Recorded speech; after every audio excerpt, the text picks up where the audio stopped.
It's all going down in Newcastle.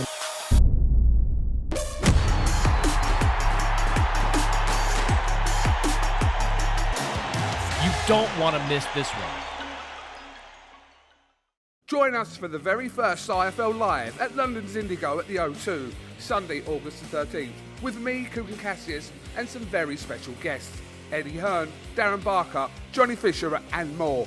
Tickets now on sale. So in the words of Eddie Hearn, you get up, you dress up, and you fucking show up. Andrew McCART, IFL TV, proudly sponsored by Everlast. I'm here with my father, the good-looking man himself, Adam Booth. Adam, we're back in Newcastle, the North East, with Josh Kelly. How's he been looking? Yeah, he's good. You all right, son? All right, son. I'm not going to mention that you called me a Scottish prick. I would not mention that you called me a Scottish prick. I would never mention that, so I'm not going to mention it, okay? Why would you say that? I didn't mention it, though. I only called you that because Alex Arthur had a pop at me yesterday about being English. They're coming up to Edinburgh next week, so I'm looking forward to that. I know some nice restaurants. Wherever you want to go, let me know. My mate owns 2 restaurants, so let me know if you want to go at them. I'm not eating anywhere that you recommend. McDonald's and Burger King, come on. Well, your mate owns McDonald's and Burger King? He's got 2 nice, lovely restaurants, so if you want to go for some nice food, let me know. Take me. Yeah, I'll take you. It's a date. Now, I forgot my original question. Yeah, how's Josh Kelly looking? You did ask me already. No, he's ready. Just repeating myself now, but he's coming into his prime, and he's looking like he's coming into his prime, and he's behaving like he's coming into his prime. So I am like always excited to see what Josh Kelly turns up on the night, because he doesn't even know. He's got that many plates that he can spin in his head mentally. We don't know what's going to happen or which one he's going to choose. I said to him there when I interviewed him, I said, Josh, see, when I saw you last December against Troy Williamson, I almost thought to myself that's not who I know. That's not Josh Kelly. I know the way he was acting in the ring, the way he was fighting, the way he approached the fight week, the way he wasn't sitting, even not sitting down between rounds, and he was standing up and he was pacing up and down and stuff. It was something that was like a new Josh Kelly I had seen. Are you seeing that in the gym, a brand new Josh Kelly, or has it always been the Josh Kelly that we haven't seen but you've seen? It's exactly that. What he was in the Troy fight was where he started to show the Josh Kelly that we've seen in the gym since 2016, 2017. So you don't know the Josh Kelly that we know, and that's what I keep saying. I'm just excited for people to see what so many have seen behind the scenes. But obviously, when you look at the landscape 154, now you said he's coming into his prime now. When a fighter comes into his prime, you want to stop making an assault on them world titles. Now, Jamel Charlo hasn't fought, close to 16 months now. He's got all the belts. He's inactive. He's moving up now to face Canelo. By the time he faces Canelo, it'll be almost 2 years he's been out of the ring. Surely he's going to vacate these titles. Now, with Josh sitting at number 2 with the WO, I believe, is that the route you're going to take? After this fight, get this one out of the way. Obviously, you're not looking past Gabriel Corzo, because that's not what you do, Adam. But as a coach looking ahead for the future for Josh Kelly, is it an assault on one of them titles if they become vacant?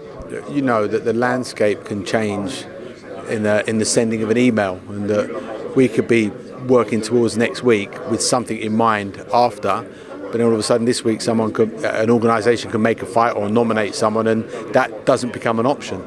So all we need to know is that Josh performs, wins, makes a statement, puts himself on a commercial pedestal where there are more options on the table, so that if one door shuts, another one is still open. That's what we're doing. Well, you mentioned statement there. Now, we know Josh has got that flashy style and fans like it when he's showboating, but to make a statement against an undefeated fighter, is the stoppage there? Is that sort of like a little bit of the game plan going into this one, to make that statement, get that big KO, so to speak, and put on a statement like that? You should never go into a fight based on somebody else not being able to take your power and not be able to deal with what you land on them. What you got to go in there is and focus on is your skill set, focus on you, focus on not getting hit, and focus on landing your shots, and what happens happens.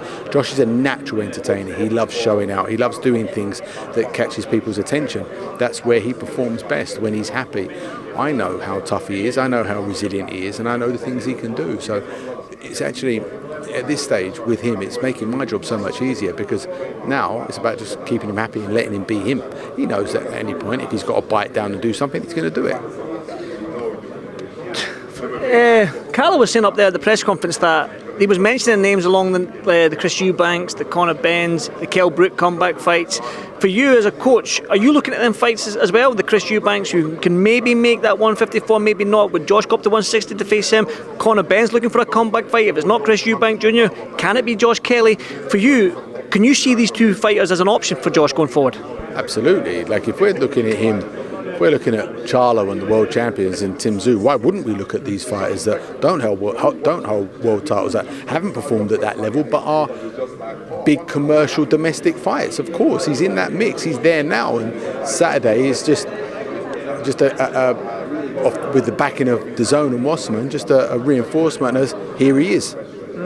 Tim Tszyu fight though, as when you mentioned Tim Tszyu there, obviously was gunning for Charlo. He's not like he's going to get to him. He'd be looking for one of them vacated titles. Josh Kelly wants that big fight, that big name. Tim Tszyu's making a name for himself from his father. You know what I mean? His father was a big name as well. So again, looking for the future. I mean, it's bright for Josh. If he gets through this one, or when he gets through this one, the future's bright for him. There's going to be nothing but big fights going ahead. If Josh is Josh, opportunities will be there. Tim Tszyu is evolving into a great young champion, and you can see that he's developing a fantastic following over there as well. And I hope he continues to grow that path. Josh is on his path. That path could well inevitably meet.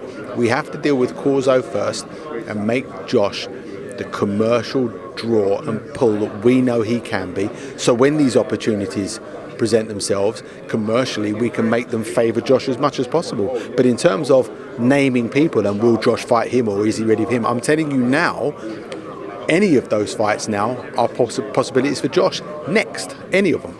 I put a name to Josh that hadn't been mentioned, and that was Liam Smith. Now, as a selfish boxing fan, when I look at Liam Smith's come forward aggressive style and Josh's elusive style back foot fighting and Liam's come forward fighting, I can see a good game of cat and mouse there. I can see two elite level fighters trying to figure each other out. Now, for me as a selfish boxing fan, I want to see that fight, Liam Smith versus Josh Kelly. Can you see that happening? Like I've said, anything is possible. I learned a long time ago, anything can happen.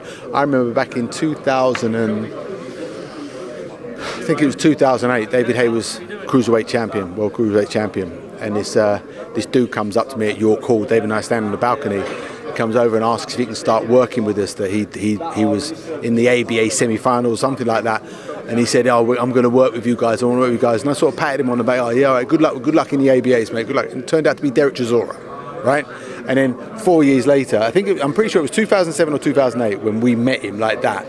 And then in 2012, they end up in the biggest domestic fight of the year in the UK in a football stadium. I have learned to never say never. If you match up a Josh Kelly and Liam Smith right now, you know you've got a great matchup of styles and abilities. I've got all the time in the world for not just Liam, but all of his brothers. Known them for a long time. And now, when you get to this level, these guys are professional fighters to secure their futures, to earn money and to put on a show. Anything is an option. One final one for me then, Adam. Obviously, I spoke to Josh and I said to him, you're looking different. Whether it be in the press conferences, whether it be in the Troy Williamson fight, for me, I'm seeing a different Josh Kelly. That being said, what can we, the fans going to the arena on Saturday night and the fans watching on DAZN, what can we expect from yourself and Josh? From myself? Well, as a coach, I watched you come get my coaching licence. By the way, let me just say, I'm actually getting my pro coaching licence next month. I'm doing the course. I've got my 2-day course at the 24th of July, so I'm going to be a coach just like you, coach. You sort of calling each other coach. You want to be like, I feel like Baloo the Bear. The young Adam Booth. Hopefully you get nothing out of me on Saturday, and all you get is pure entertainment from Josh. I'm sure we'll get nothing but entertainment from Josh because he is an entertaining fighter. But Adam, as always, I love spending time with you. I love seeing you, my man, and no doubt I'll see you tomorrow at the weigh-in. So thanks very much, mate. This weekend, next week. Next week, yeah, but see you in Edinburgh, my home city.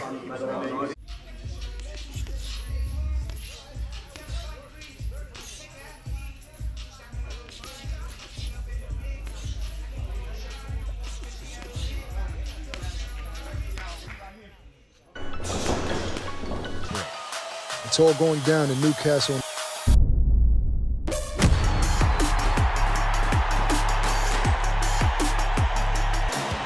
You don't want to miss this one.